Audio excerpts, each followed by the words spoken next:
2024 ఎన్నికల ఫలితాలు వచ్చేశాయి. 400 సీట్లు సాధించాలన్న టార్గెట్ ను బీజేపీ సారథ్యంలోని ఎన్డీఏ కూటమి పొందలేకపోయింది. అంతదాకా ఎందుకు? గత ఎన్నికల్లో వచ్చిన 303 మార్కుని కూడా అందుకోలేకపోయింది. మరి ఎందుకు ఇలా జరిగింది? అందుకే ఏ కారణాలు దోహదం చేశాయి? కర్ణుడి చావుకి ఎన్ని కారణాలు ఉన్నాయో బీజేపీ సీట్లు తగ్గుదలకు అన్నే కారణాలున్నాయి. దేశంలో ఆదివాసులు, దళితుల జనాభా ఎక్కువ. గత 2 ఎన్నికల్లోనూ వారు బీజేపీ మద్దతిచ్చారు. ఈ దఫా ఎన్నికలకు ముందు బీజేపీ నేత అనంత్ హెగ్డే తమకు 400 సీట్లు ఇస్తే రాజ్యాంగాన్ని మార్చివేస్తామన్నారు. ఈ మాటలను విపక్షాలు అస్త్రాలుగా మార్చుకున్నాయి. రిజిస్ట్రేషన్లను రద్దు చేసేందుకే భాజపా 400 సీట్లు కావాలంటోందని ప్రచారం నిర్వహించారు. ఇది మారుమూల ప్రాంతాల్లోకి దూసుకువెళ్లింది.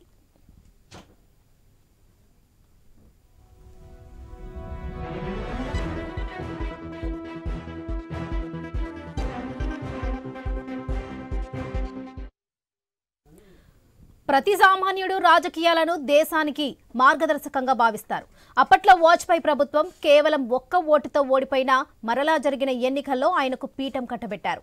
అయితే బీజేపీ అధినాయకత్వం పలు రాష్ట్రాల్లో అధికారంలో ఉన్న పార్టీలను చీల్చి ఫిరాయింపులతో ప్రభుత్వాలను ఏర్పాటు చేయడం ప్రజలకు దిగ్భ్రాంతిని కలిగించింది. ప్రత్యేకించి మహారాష్ట్ర రాజకీయాల్లో శివసేన చీలిపోవడం, ఏక్నాథ్ షిండే సీఎం కావడంపై నిరసన వ్యక్తమైనా అది అప్పట్లో బయటపడలేదు. మరాఠా రాజకీయాల్లో కాకలు తీరిన రాజకీయవేత్త శరద్ పవార్ పార్టీ సైతం చీలిపోవడాన్ని ప్రజాస్వామ్యవాదులు జీర్ణించుకోలేకపోయారు. వీరి అసమ్మతి నిశ్శబ్దంగా ఓట్ల రూపంలో బయటపడింది.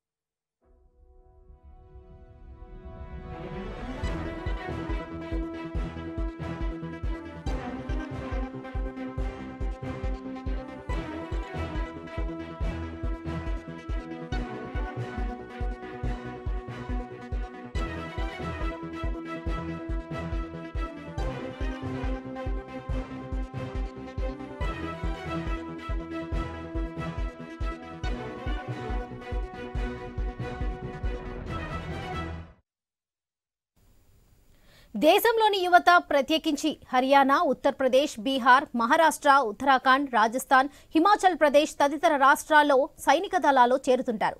వారి ఆశలపై నీరు చల్లుతూ అగ్నివీర్ పథకాన్ని తీసుకువచ్చారు.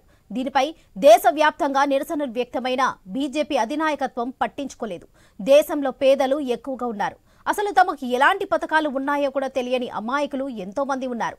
వీరికి రేషన్ అందుతుందా లేదా అన్న అంశంపై స్థానికంగా ఉండే బీజేపీ మిత్రపక్షాల కార్యకర్తలు దృష్టి పెట్టకపోవడం ఆ పార్టీకి మైనస్గా మారింది.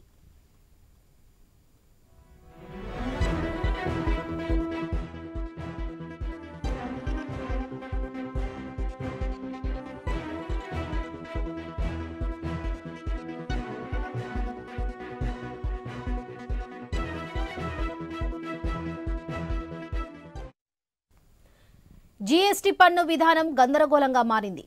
ప్రభుత్వాలకు పెద్ద ఎత్తున ఆదాయం వస్తున్న సామాన్యులు వినియోగించే పలు వస్తువులపై పన్నును తగ్గించకపోవడంతో వారిపై భారం పడింది. దీని కేంద్ర ప్రభుత్వ పెద్దలు పట్టించుకోలేదు. భాజపాలో పెద్ద నేతలు అద్వానీ, మురళీ మనోహర్ జోషి తదితరులను భాజపా నాయకత్వం 75 ఏళ్ల నిబంధనతో పూర్తిగా పక్కనబెట్టింది. పార్టీ శ్రేణుల్లో అధికులు ఈ అంశాన్ని జీర్ణించుకోలేక నిశ్లిప్తంగా ఉండిపోయారు. దీంతో ప్రభుత్వ కార్యక్రమాలకు పెద్దగా ఆదరణ దక్కలేదు.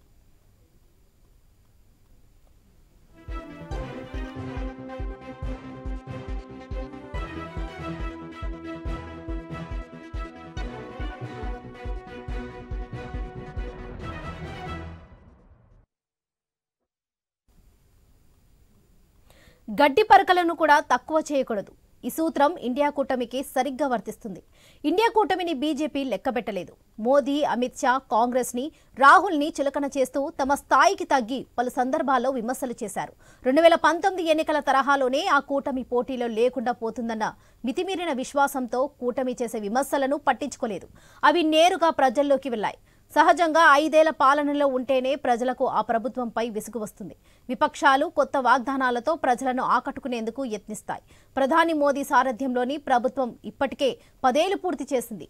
దీంతో సహజంగా ప్రభుత్వ వ్యతిరేకత ఏర్పడుతుంది. ఇదే ప్రస్తుత ఎన్నికల్లో వ్యక్తమైంది.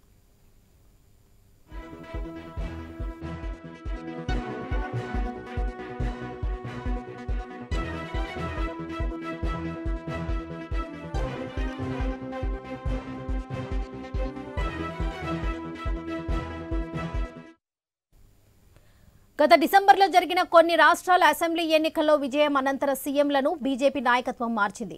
మధ్యప్రదేశ్లో శివరాజ్ సింగ్ చౌహాన్ను మార్చి మోహన్ యాదవ్ను సీఎంగా చేసింది. ఆ రాష్ట్రంలో శివరాజ్కు ప్రజాదరణ ఎక్కువగా ఉంటుంది. ఆయనను పక్కన పెట్టడం ఓటర్లకు నచ్చలేదు. రాజస్థాన్లో వసుంధర రాజేను కాదని భజన్ లాల్ శర్మను, ఛత్తీస్గఢ్లో రమన్ సింగ్ స్థానంలో విష్ణుదేవ్ను సీఎంలుగా నియమించింది. ఈ మార్పుని అక్కడ నేతలు, కార్యకర్తలు ప్రశ్నించలేదు. సుదీర్ఘకాలం తమకు సేవలందించిన నేతలను ఒక్కసారిగా కిందకు దించడంపై ఓటర్లు గుర్రుగా ఉన్నారు. సమయం వచ్చింది. ఓటు రూపంలో వ్యతిరేకత వ్యక్తం చేశారు.